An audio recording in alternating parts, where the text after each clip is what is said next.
The IADT Enterprise Society, Dragons, staff, students, and most importantly, our contestants. Please welcome Peter Kenny.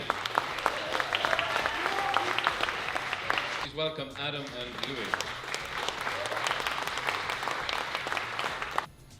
My name is Anna Kerslig and my business is Rock and Roll Wedding Photography. I provide creative photography to alternative and LGBT couples tying the knot. Hi, I'm Colin Faraday and I'm here today to talk about my business, the Little Cooks Academy. Nowadays it's hard for busy parents to teach their children basic cooking skills. Okay, so my idea is basically the demon love child between a can of pepper spray and a flashbang grenade. Now, I know that doesn't actually sound too appealing, but it is very straightforward and not as bad as it sounds. My name is Justin Ryan. I'm from psychology, third year, so my pitching skills mightn't be up to scratch with certainly the last round. I'm a mature student here on the entrepreneurship and management course. This idea sort of grew legs when I was doing my market stalls project in first year, and the idea of the business is it's elemental lights, and the idea is that we're going to take stone and we're going to handcraft it, hand finish it, and turn them into stone candle holders. And just talking about the funding that you require, what exactly are you looking for the funding for? It's very basic now, and this isn't really true to represent where I want to go with it. Where I'd like to go with it is develop into high-end home furnishings, and it'll be machined and hand finished by craftsmen and artists. And the funding idea will need, I haven't fully researched that, but it's going to be to buy the equipment that will cook the machines and prepare a studio. Hey guys, how are you doing?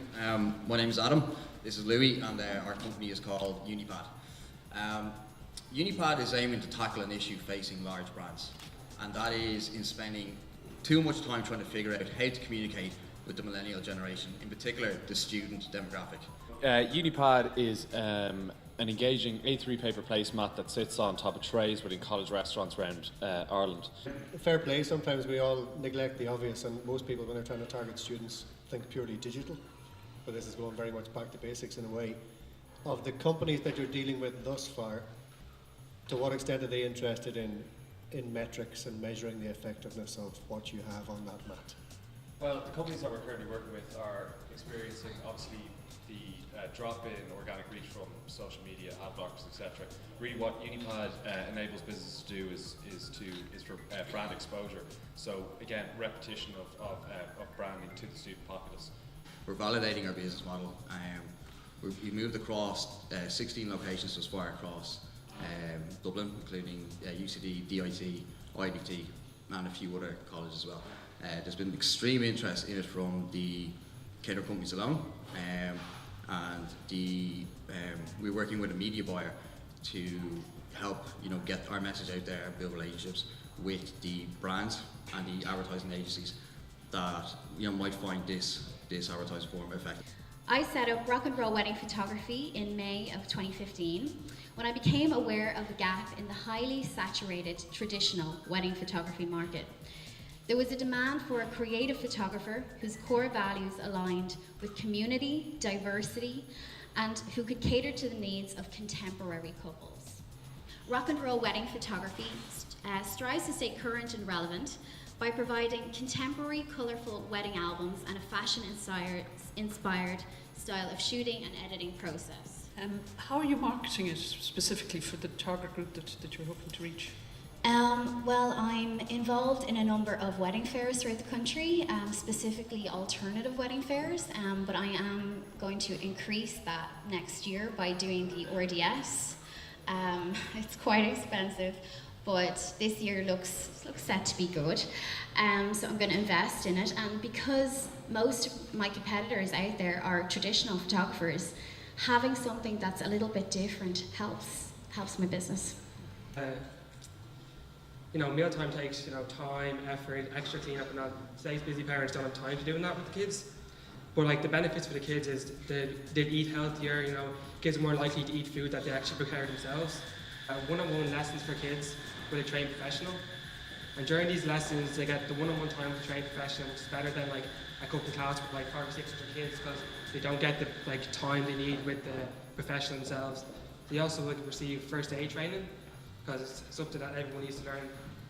Just in terms of insurance, how are you going to cover that? And then I'm looking into doing my own kind of, like public liability insurance as well.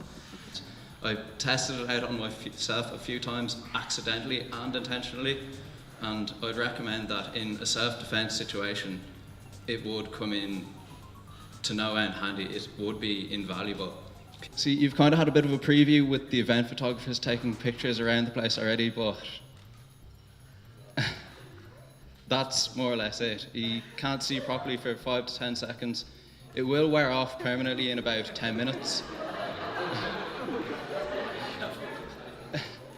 Would you like a hand getting down the stairs? If I use that on somebody, are they likely to sue me? I don't think so. There's no lasting effects. It's basically, you saw him, he was okay to walk away. It's just for a few seconds. That's the basic prototype.